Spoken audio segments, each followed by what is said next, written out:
Who would you say is the best Valorant player of all time? Maybe if I asked you on the spot, you'd give me an answer that easily comes to mind, like TenZ or Ospas. Maybe you have a longtime favorite that's ingrained in your head, like Chronicle or Forsaken. Or maybe the new blood is the true blood for you, and you'd go with someone like Texture or Kong Kong.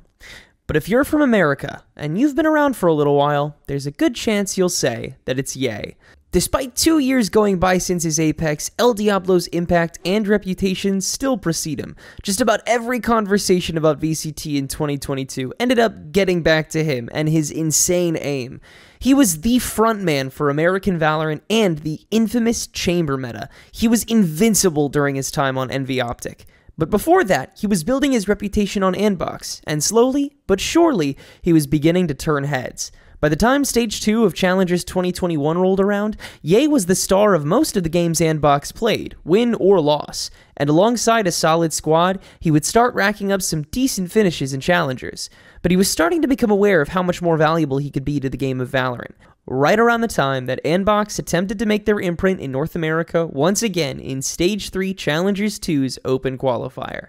After easy matches against two jobber squads and a still learning Zero Marksman, Andbox came up against Titan TSM. Now these teams had faced off exactly 3 months prior, but since then changes had been made on both sides. Andbox, which alongside Ye was comprised of modern-day superstar Mata and old-timer Vice, had changed out Sentinel Seb for a temporary sub in Thwifo and controller Boy for JC Stani, while the now infamous TSM core of Wardell, Subrosa, and Hazed had traded out Cutler and Drone for Bang and Leviathan.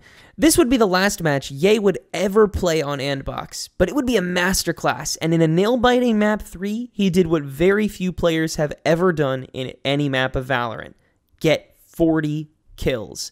But he had to play through 2 to get there, so let's talk about those first. Haven was Andbox's pick, but starting on attack they had trouble getting off the ground after winning the pistol. Eventually though, they had a reliable C post plant they were able to recycle, concluded by a chaotically placed B exec to end the half.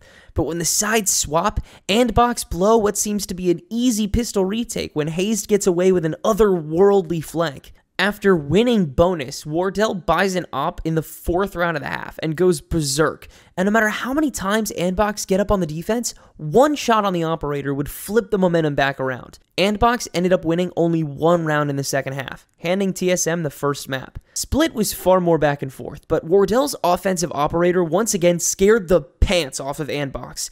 But with insane clutches from Thwifo and Mata, Andbox were able to snag crucial rounds and keep the half entirely even.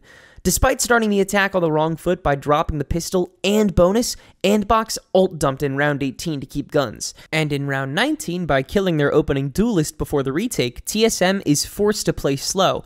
And with Thwifo getting 2 kills on a classic, and Vice getting dinked by a Phantom against Bang to survive for a 1v1, Andbox stalled TSM with 11 milliseconds to spare. They weren't done. They dive-bombed A-site next round, and it was Ye's turn to op on the offense. TSM weakly stepped into the tying round. And with no guns, TSM were the ones holding W. And it freaking worked! 2 kills from the team's stars, and with a cosmic divide from Bang, Leviathan was afforded enough time to sneak up to market and grab the 3rd kill. Luckily, Thwifo is clutch again, and nets the 3 last kills to get ABX in the lead.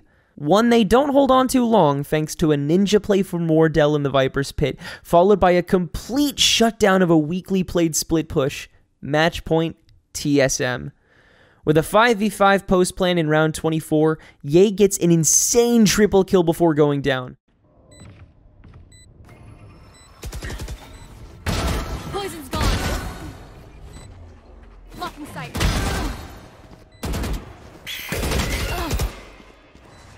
Which is more than enough to get ABX to overtime. After meeting them early in sewer to get to a 3v2, Thwifo once again has the perfect sightline to put ABX 1 over, and with 1 more round on the attack, ABX get a beautiful insert up mid, an unfathomable amount of space for an A-site push. But Vice goes down on the lurk, so Andbox doesn't have much time. Leviathan stalls with a snakebite and gets an opening kill that drops the spike on the other side of it, but Ye's insert has blossomed into a flank that finds Wardell and then doubles back and finds Subrosa while Mata is able to take care of sight.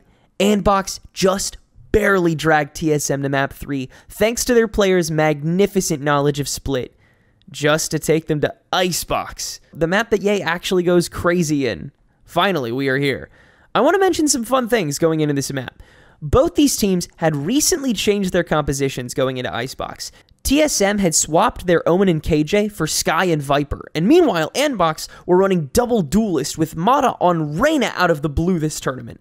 And while both of these teams had Icebox as one of their worst maps, they were both also quite good teams in 2021, and so in the time between Stage 1 and now, TSM had gone 8 for 12 here, and Andbox 10 for 17. So no one was really sure who was going to take this map. And trust me, that feeling would persist for quite some time. TSM breezed through the pistol retake, but Andbox 4-spot, and with 14 HP, Thwifo yet again clutched up. Andbox slugged their way through sites to keep up with a strong TSM, and in round 10, Ye goes off with a 3K, but Hazed on his own in his ultimate finds a clutch 2, and then stalls for time to get TSM a lead they keep for the half thanks to, say it with me, another push by Wardell and Sub Rosa. Hawk out! Blinded.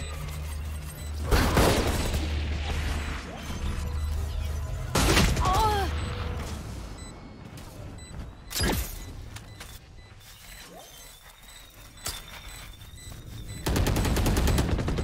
Last player standing.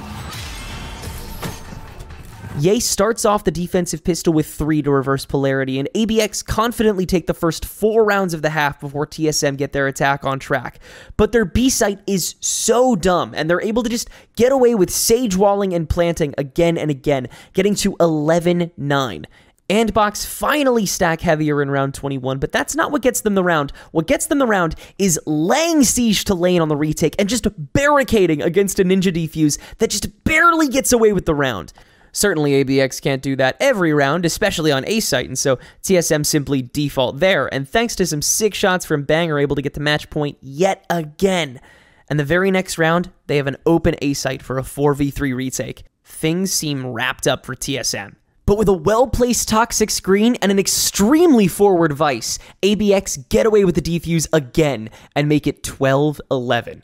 Vice gets first blood in round 24, and Ye is hiding on the boxes for the push, getting an easy 2 before Wardell pops the knives and punishes. But the rest of ABX take the fight and win it, taking us to overtime once again. Andbox completely scatter in round 25 and get decimated, but Ye and Vice shut down the lion's share of TSM's following push, getting them to OT2. Andbox try attacking A site again and can't break through the backline, and so they're forced to take the fight on site, which they lose. But Ye is once again holding early on defense, this time on B, which TSM push, opening frag on a Hazed, which lets him burn down the wall and bang with it. A second overtime clutch from Ye that keeps the match going even longer. Andbox finally try B site, but with Wardell opping Ye out early and Thwifo still on a massive lurk, they have no gas in the tank, and so they turn tail and wander right into Sub Rosa. Match point again for TSM.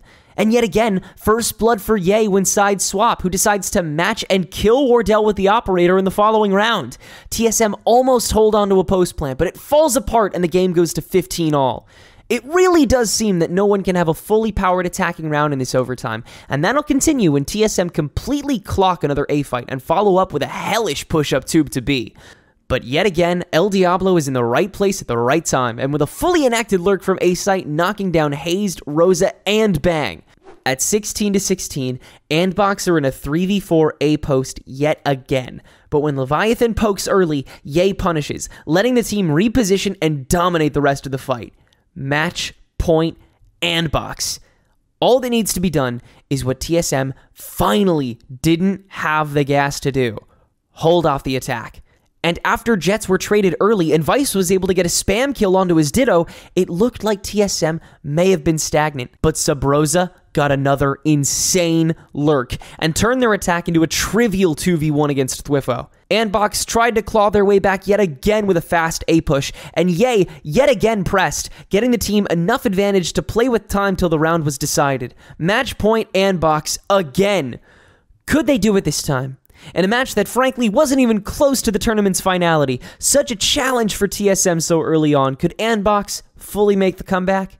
We already know how this will go, but I did that for the same reason that this game goes the way that it will go. It's the same reason we haven't been talking about Ye all video. It's that at the end of the day, Andbox did not win.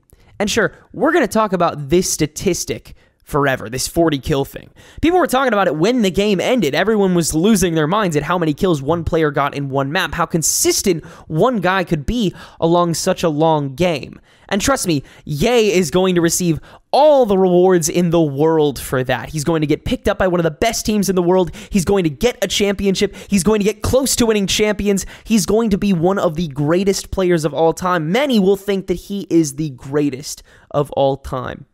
But TSM won this tournament. TSM were the ones who wrote their names in the history books. And TSM are about to finish this map. They win a disgustingly placed default in round 36 to tie things back up, then shut down both lurks on defense, the opening player on the push, and the two duelists soon after. With match point for TSM, they storm A site, losing 2 on the way out, but with Wardell sniping out Ye and Rosa clearing 2 close quarters, things even back out. TSM reset yet again when Stani on the spike gets traded out before getting half. Wardell from there can play time and win TSM the map and the match.